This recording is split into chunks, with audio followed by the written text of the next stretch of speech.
I hope you are doing good wherever you are, and welcome back to Sophia Live.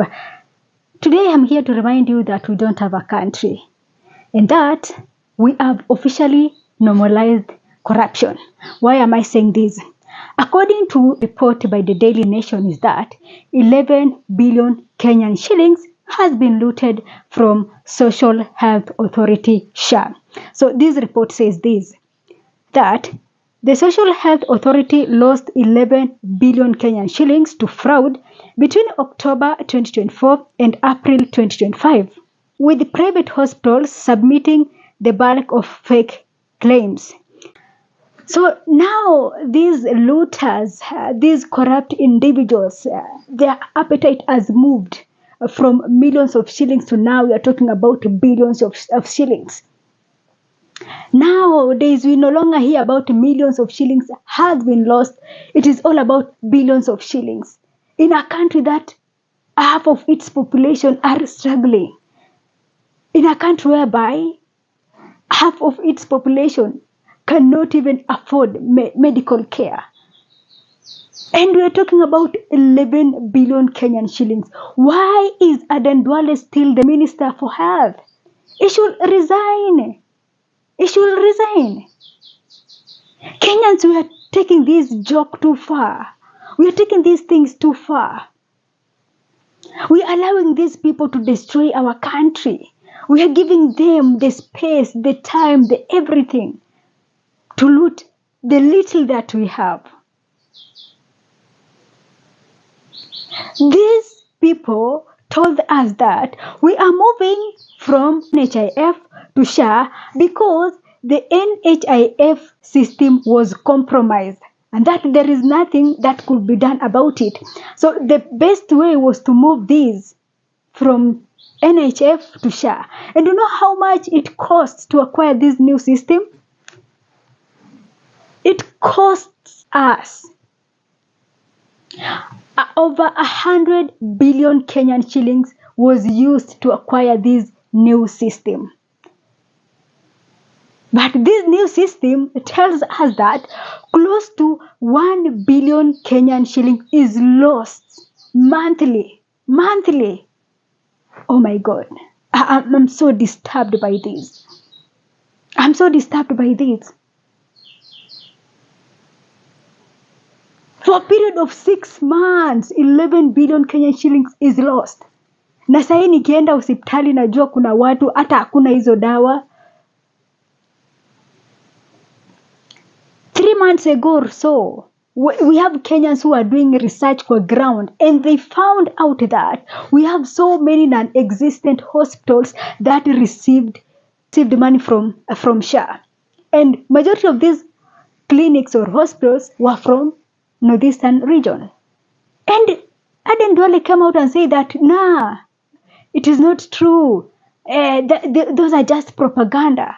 But here we have now, the audit is telling us that 11 billion Kenyan shillings has been lost.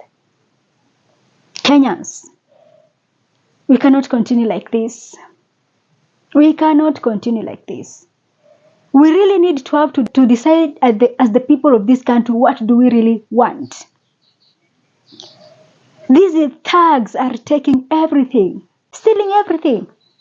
Even money meant to pesa ya wagonjwa. They don't have limits. They don't have limits. They take everything.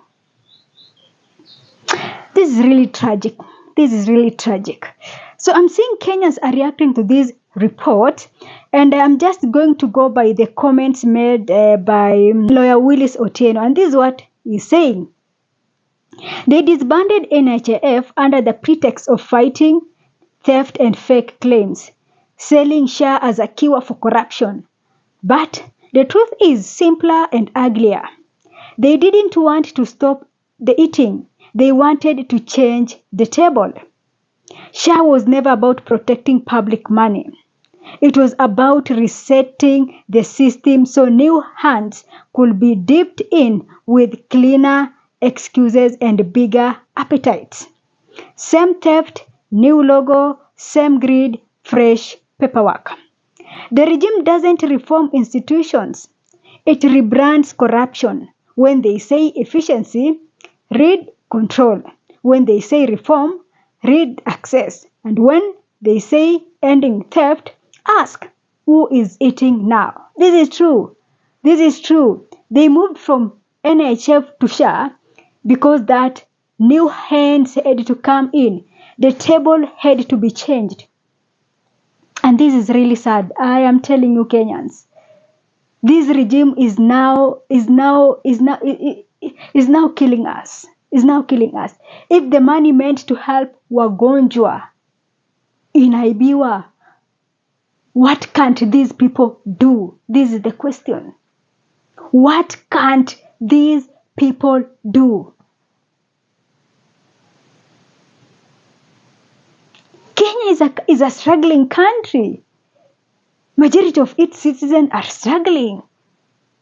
So every day we wake up 1 billion, 3 billion, 40 billion.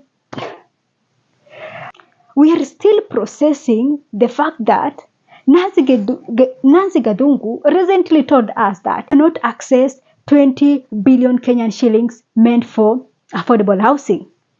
According to her words, is that she has been trying to access the report so that she could audit and figure out if this money has been used efficiently, has been used properly. But the blocks have been put there. She cannot access that report. While we're still there, we're now waking up to this other traumatizing story. Wow. We really don't have a country. We are being led by thugs. We have to stop them because it is us who are going to. It is going to affect us. It is going to affect. It is not them, because them they can afford to get medical care from outside this country, but as we cannot. We cannot. Just visit any of the nearest public facility near you. You see the condition there. You will wonder, why are we losing 11 billion Kenyan shillings? These people want to kill us.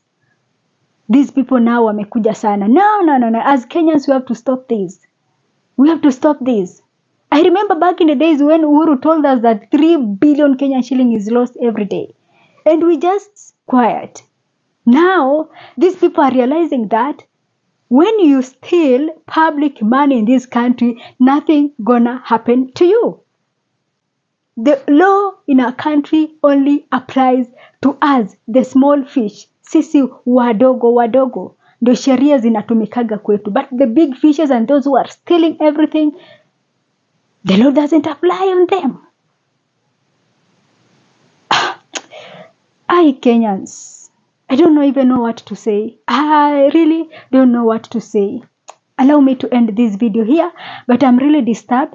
I hope you are also disturbed, because if we keep on nurturing this habit, in the next 3 years, we'll not have a country. We'll have a country full of beggars. We'll have a sick nation. I am telling you this. We have to stop this as the people of this country. Our system, our institutions are failing us. EACC, we don't know even what it is doing. Should we disband EACC or what? Because why are we having EACC when every day is issues of corruption here and there? Issues of frauds here and there. Why are they there? Public money is lost every day. And we are saying that we have EACC is doing what? What exactly is EACC doing? They have failed in their mandate. So it should be disbanded, something like that. Looks like all our institutions have been captured. They are protecting the executives. This is really unacceptable. Kenyans, we should not normalize this. This is abnormal. Let's not normalize this kind of corruption. Allow me to end it here. Thanks for watching. This is Sophia Live.